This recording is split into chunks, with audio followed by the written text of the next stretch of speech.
minta tanggapan kalian nih. Ada dari salah satu sahabat Nova, dia nge-tweet begini. Aku sebagai anak pertama selalu mewanti-wanti orang tua buat cerita masalah apapun ke anak-anaknya. Atau setidaknya ke aku, si anak sulung. Karena nanti pas orang tua udah nggak sanggup atau nggak ada, tanggung jawab penuh di aku. Aku bakal nerusin semua yang dibebankan oleh orang tua. Itu menurut Pak De Indro dan Kak Cika dan juga Kak Roger, setuju nggak sama kata-kata itu? Setuju. Karena gini, sebetulnya itu nggak usah dia akan berjalan seperti itu. Kecuali yang nggak tahu deh. Kalau rada kurang satu strip, kita nggak tahu deh ya. Gitu. Tapi yang normalnya seperti itu. Ya, seperti kayak gini, sebagai contoh ya. Aku kalau ditanya anak-anakku dulu, gimana bapaknya pelawak kalau di rumah bercanda terus? Oh enggak, bapakku malah kayak militer, disiplin banget kayak gitu. Ini kenapa? Karena aku anak kolong. Aku dulu anak militer gitu. Anak kolong. Ya, otomatis pasti jalan gitu. Pasti pendelegasian ilmu itu pasti turun. Nah, nanti beda lagi ketika aku sama anakku yang ini sekarang, karena anak sekarang kan udah terbentuk juga karena lingkungan, bukan hanya sama keluarga kayak gitu. Dia akan beda lagi, dia pasti akan ngambil aku yang lain, mungkin bukan itu kepada anak-anak gitu. Aku udah ngeliat gimana anakku yang berkeluarga ya, gimana dia ngedidik disiplin terhadap ini aku ngeliat ini dari aku nih seperti ini misalnya kayak gitu. Jadi aku setuju, pasti akan seperti itu, karena itu ilmu pertama yang didapat sebagai orang tua, intinya dari orang tua kita kan sebetulnya, itu kan sebetulnya. Kalau Kak Cika dan Kak Roger? Sama ya, kurang lebih ya. Pasti itu artinya dia itu sudah dibesarkan dengan baik sih, sudah dididik dengan baik oleh orang tuanya, dia sampai ada rasa kalau dia ingin meneruskan keinginan orang tuanya, dia ingin meneruskan, ya dia menyadari diri dia itu adalah penerus dari orang tuanya itu. Setuju. Oke, next. Ada juga nih dari sahabat Nova, penggalan kata lagi dari ibu. Orang tua punya anak 10 bisa ngurusin, tapi 10 anak belum tentu bisa ngurusin orang tua. Setuju nggak sama kata-kata itu? Iya. Anak tuh. Iya, dari Kak Cika dan Kak Roger. Bener ternyata. Gimana tuh benernya? Ya, orang tua pasti akan memberikan segalanya tuh buat anak. Apapun yang dilakukan oleh orang tua itu semua itu buat anak. Itu baru kita sadari sekarang Pas kita punya anak. Ya. Iya. Betul. Tapi kalau anak gimana ya? Ya kalau anak ya tanggung jawab dia ya mengurus hidup dia, kedepannya seperti apa, mengurus keluarganya nanti kedepannya seperti apa. Tapi tergantung juga sih, kadang ada orang tua yang tidak mau ngerepotin anaknya, maksudnya nggak mau berbagi, nggak mau cerita apa yang dirasai ataupun dialami juga ada kan. Jadi sehingga anak tidak tahu gitu, sampai tidak bisa berbuat apa-apa atau membantu orang tuanya gitu. Karena kan kadang ada orang tua nggak mau ngerepotin anak. Mungkin aku nanti juga akan ngalamin hal yang sama ya, karena aku ngerasa sekarang nih, oke aku mau anak-anakku aman dari sekarang ya, aku pikirin semuanya masa depan itulah. Tapi aku nanti kalau ada apa-apa anak aku nggak boleh tahu. Itu kayaknya aku deh begitu, sama kayak papaku juga gitu. Kalau Pak De Indro sendiri ngalamin kayak gitu juga nggak sih, kayak Kak Cika, kayak memberikan seluruhnya ke anak, tapi giliran aku kenapa-napa ya udah deh cukup aku dan istri mungkin yang tahu gitu Pak De, anak-anak nggak usah tahu gitu. Hampir semua orang seperti itu. Karena apa? Ya karena kan itu yang tadi aku bilang, pendelegasian. Konsentrasi kita sebagai anak, sebagai orang tua harus, karena ini adalah pride, kebanggaan, karena anak adalah harta, karena anak adalah kekayaan, karena anak adalah orang yang akan meneruskan kita kayak gitu. Oleh karena itu kita bisa konsentrasi ke anak. Betul. Nanti anak kenapa nggak bisa konsentrasi walaupun ke 10?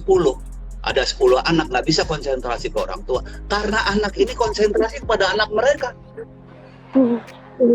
Begitu. Seperti itu seharusnya. Iya, jadi memang seperti itu, akan seperti itu. Iya. Turunannya ya. Nah, ada orang tua, terlebih lagi ya, ada orang tua yang tadi seperti dibilang, nggak kepengen nyusahin anak. Banyak hal. Kadang-kadang gini, itu sama seperti kami dulu Warkop waktu mengkritisi pemerintahan Orde Baru misalnya. Ada kadang-kadang kita nggak kepengen lakukan itu karena apa? Karena akan membuat keresahan. Nah itu juga. Jadi misalnya apa ya? Ini lagi ribet, kita tahu anak kita lagi anak-anaknya lagi pandemi kayak gini, dia harus dampingi bener online kayak gitu.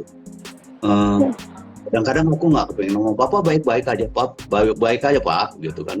Setiap hari aku dihubungin sama anakku, dan anakku ada yang belum menikah kan di rumah. Baik-baik aja gitu. Padahal misalnya aku ada ngerasain sesuatu, harusnya aku ngomong sama anakku supaya diatur misalnya ke dokter misalnya gitu.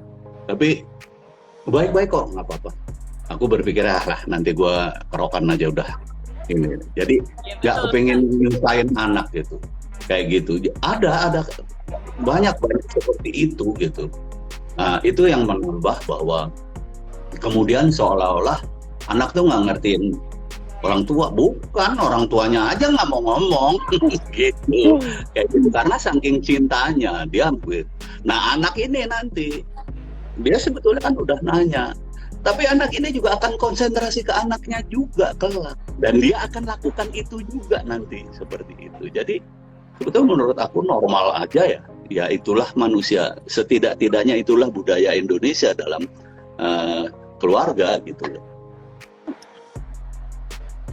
Oke, ini ada juga nih pertanyaan reaction yang terakhir. Tiap ngurusin orang tua pas lagi sakit selalu banget mikir, nanti kalau gue nikah siapa ya yang ngurusin, nyiapin makanan atau beresin rumah? Itu pernah ada nggak sih di pikiran Kak Roger, Kak Cika, atau Pak Ade Indro dulu sebelum memulai berumah tangga? Kayaknya sih kalau untuk kita pribadi, yaitu kita sendiri yang menyadari kalau emang itu adalah tanggung jawab kita sebagai anak untuk selalu mencintai, merawat, mengasihi orang tua kita selagi mereka ada. Betul. Tapi kalau untuk diri sendiri, siapa ya nanti yang ngerawat? Nggak tahu ya, kalau kita tuh ngerasanya bisa aja ngurus diri sendiri.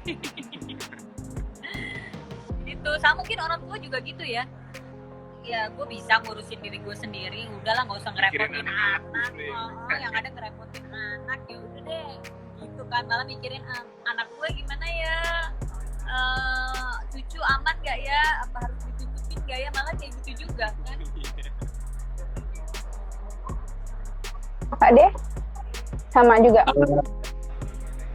Aku tuh di keluarga, di sebuah rumah yang keluarga besar. Jadi aku hidup bukan hanya sama ibuku, sama adik ibuku, sama beberapa keponakan, sama beberapa sepupu. Jadi mohon maaf, ibuku tuh tulang punggung banget kayak gitu. Dan semua sepupuku dianggap anak sama ibuku. Adiknya beliau dianggap orang tua mereka semua juga, termasuk orang tuaku kayak gitu. Sehingga memang kami biasa safe gitu, safe. Misalnya aku keluar gitu, kita udah tahu tuh di rumah siapa, dan mereka pasti care sama orang tuaku. Tetapi sebagai anak pastinya ingin lebih menunjukkan bahwa ini gua anaknya asli kayak gini. Misalnya aku kan kebetulan dikasih Tuhan rezeki yang lebih, jadi aku bisa punya rumah sebelum aku menikah. Oleh karena itu ketika menikah, justru aku, anaknya ibuku, yang pertama keluar dari rumah itu kayak gitu. Itu menurut aku harus lakukan itu. Kenapa? Aku kepengen tunjukin loh, ini anak didik emak gua, bapak gua bisa survive dalam hidup gua seperti ini, karena inilah didikan dia. Jadi ada hal cara pandang yang beda. Sebelumnya malah aku tuh orang yang, kalau boleh jujur nih, daripada nanti diprotes ada teman-temanku yang nonton terus nggak gitu tuh si Indro.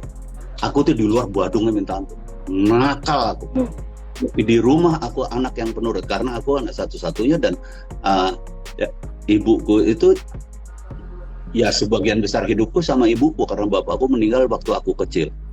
Jadi betapa aku sayang banget sama ibu aku. Ibuku tuh jadi bapakku, ibuku jadi temanku, sahabatku.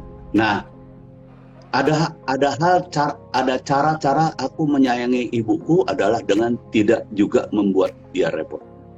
Aku pernah ibuku marah besar karena bajuku robek. Aku hanya minta pembantuku ditisik. Ditisik tuh apa ya? Sekarang nggak ada. Ditisik tuh kayak disulung gitu seolah-olah nggak robek gitu. Jadi kayak disulam-sulam kayak gitu. Nah, begitu ibuku tahu, kenapa sih kamu tinggal minta? Kalau itu kan masalah seolah-olah orang tua nggak merhatiin anaknya kayak gitu. Kamu bukan anak yang nggak mampu orang tuamu gitu. Jadi pernah aku dimarahin juga gitu. Padahal aku berpikir biasanya, ya biasalah gitu. Kenapa sih masih bisa dipakai gitu. Tapi ternyata orang tua beda gitu. Nggak bisa lu anak namanya kan ya kan. Anak lu nggak boleh gitu. Nanti itu. Nah, di satu pihak aku kepengen, udah lah, enteng aja lah gitu. Tapi di lain pihak bahwa, hey, lu anak gua. Lu tuh cermin gua, nanti lu di luar sana orang nyalainnya gua bukan lu, gitu hal-hal kayak gitu. Jadi memang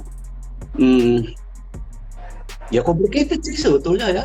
Kadang-kadang ya kita ngelihat aja banyak orang, tapi gini, semuanya pasti akan positif gitu.